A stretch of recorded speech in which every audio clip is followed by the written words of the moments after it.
Brian and Kenzie in the morning. And Chicago's alternative all day. Q101. Brian and Kenzie on Q101, and it's Friday. It's before Christmas. It is time for Case's movie reviews, and he's doing Christmas movies the last couple of weeks, finishing off with It's a Wonderful Life. I love this movie. Quick disclaimer. We always picked like our dog's name based off this movie. So we had a dog named Clarence. We had a dog named Bedford.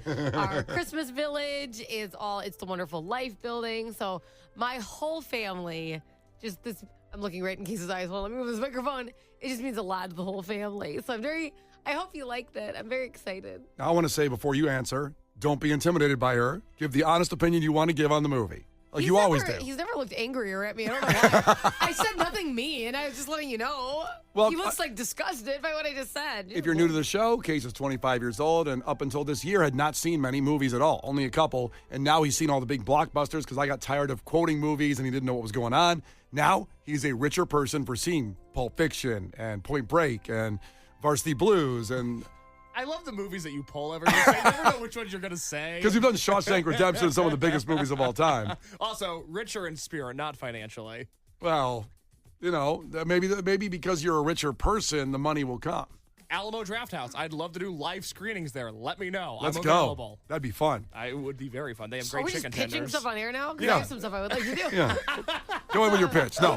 Okay, so It's a Wonderful Life. And let's go back. This movie came out 78 years ago today. Do you remember when it came out? Yeah, I remember it was my 21st birthday. Because I remember. Had to. He was waiting in line in black and white because Yeah. there was no color, so he couldn't see. Yeah. He was in black and white, too. I remember being really excited because I turned 21. Yeah. And that way I could drink legally because Prohibition had kind of just ended. Yeah, that's good stuff. Prohibition was rough on me. Yeah. Yeah. Well, you were right in the sweet spot for it. Well, he wore a suit to the movie theater. I can't believe there's actually a trailer for this movie. Because TV didn't exist in 1948. It existed, but I don't think everybody had one. Nobody had a TV in 48. Yeah. And by the way, if you had a TV in 1948, your TV sucked. You were like the president of the United exactly. States. I disagree. It was different. There were those big pieces of furniture TVs. They were unbelievable. The TV screen was small, but it was a beautiful box. My grandma had this one like that wasn't from that old, but close to it. But it weighed a metric ton, I'm Oh, sure. yeah. If you When moved. she wanted to scooch it, I can't say it's too bad. Not on a swivel. So this is a trailer that is the official Paramount trailer for It's a Wonderful Life, but it's very clearly made after the fact. I don't think they stitched this together in the 40s. Okay, so this is what it sounded like in 1946 when people were going like, hey, what's in the movie this weekend? Well, who are you? I told you, George, I'm your guardian angel. What is it you want, Barry?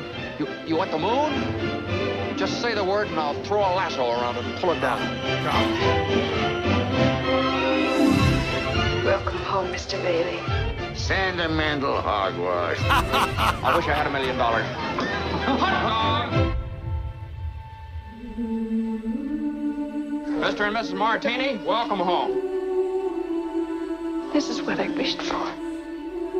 You see, George, you really had a wonderful life. Oh, I'm getting chills. Merry Christmas!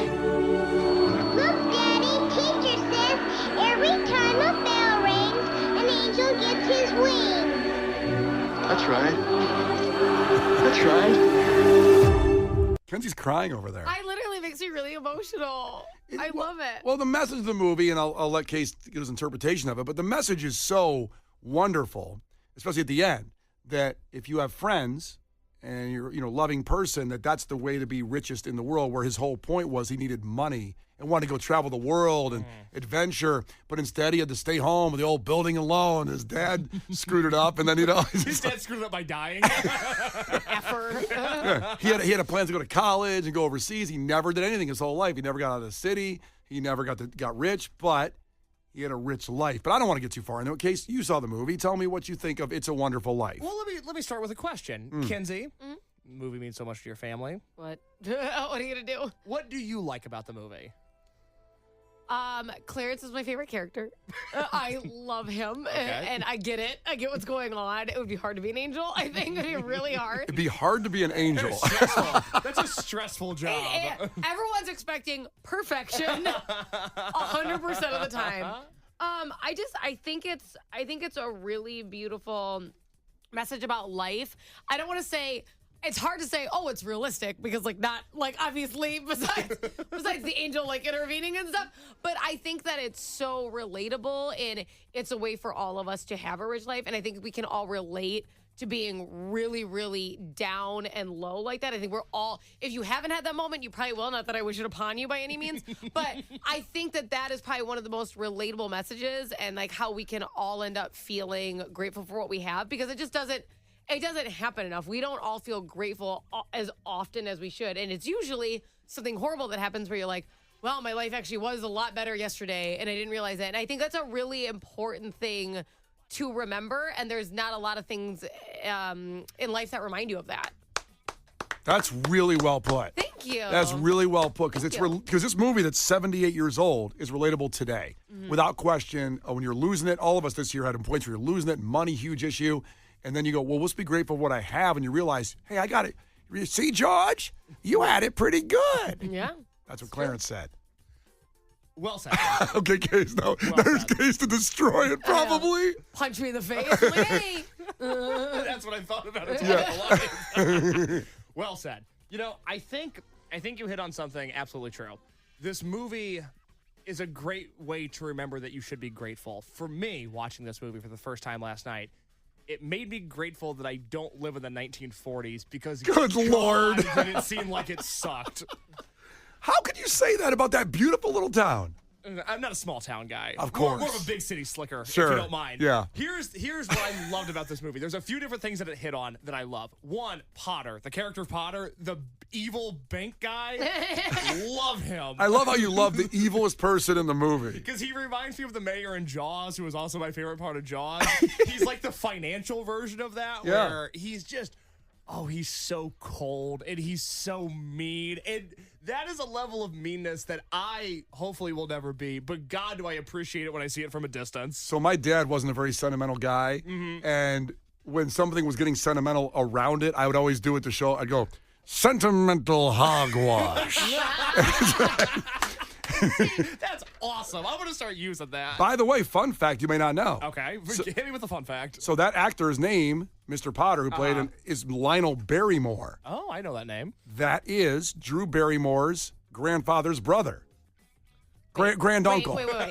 Granduncle. Sorry, I took a turn I wasn't expecting. I thought you were right, Grandpa. Okay, hold on. No, Drew no. Barrymore's Grandfather's brother. So her granduncle. Her granduncle. Yes. Well, I mean, yeah, you think Barrymore. Yeah. I mean, there's not a bunch of them. No, that tracks. Their whole family was a lot of people back in the day, and that was one of them. But yeah. One of the other things that made me really grateful in this movie is George's brother has the sledding accident at the start of the movie where he falls in the creek and goes deaf in one ear. Yeah. I know. That would never happen now. That we would have a way to solve that. That ear wouldn't get infected. The creek wouldn't be that cold to begin with because of global warming. Thank God. We don't have to deal with that now. What a horrible injury that is. Oh my God. How do you lose your hearing? Well, I was having fun sledding and my ear got so cold that I can no longer hear out of it. Got it. Yeah, not a fan of that. Made me grateful to live in 2024. Not a fan of that? You can see things that happened in the past and go, wow, things are better now. Yes, which is what I did this whole time watching this movie. Because I also started thinking, like, man, their Christmas presents. Oh my God, when the guy hurts his ear when it's already bad. Oh my God, I cry every time. I'm like, oh, when the pharmacist beats him? Yeah, his ear. Bosses were tougher back then. Yeah, no kidding. Oh my God. That pharmacist, by the way, not on the up and up. Not good at his job. Well, he was an alcoholic. You find that out later. No, I found that out the hard way. Also, can you imagine little George Bailey saying to the pharmacist, I'd like to work from home from now on. I need a mental health day.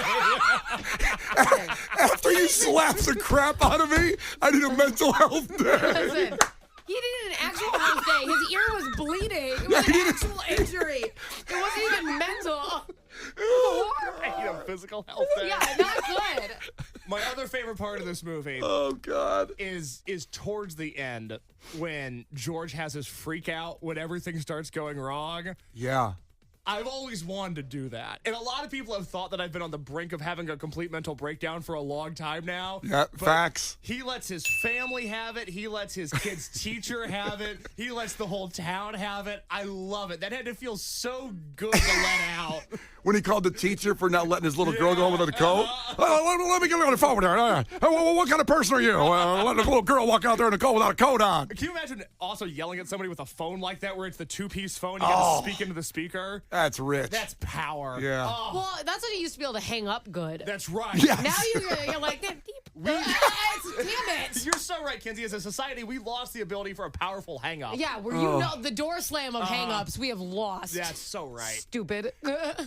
I will say, in all sincerity, I thought this was a beautiful movie. Ooh. I really, I have been accused in the past, and these allegations may or may not be true, of having a cold, dead heart, of not being very sentimental, of not being the warmest person on earth, maybe being a Grinch-type character.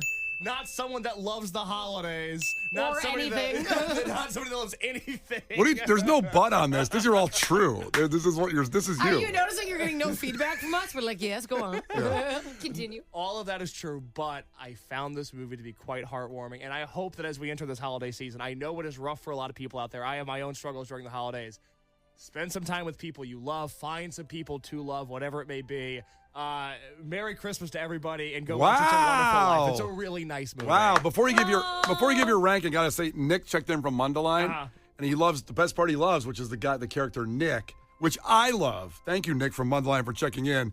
So remember when he comes back, and he knew Nick before, but then when he didn't know him because he was dead, Nick the bartender. Yeah. Okay, yeah. No. When he goes in there, he keeps calling him Nick, and he goes, "That's another thing.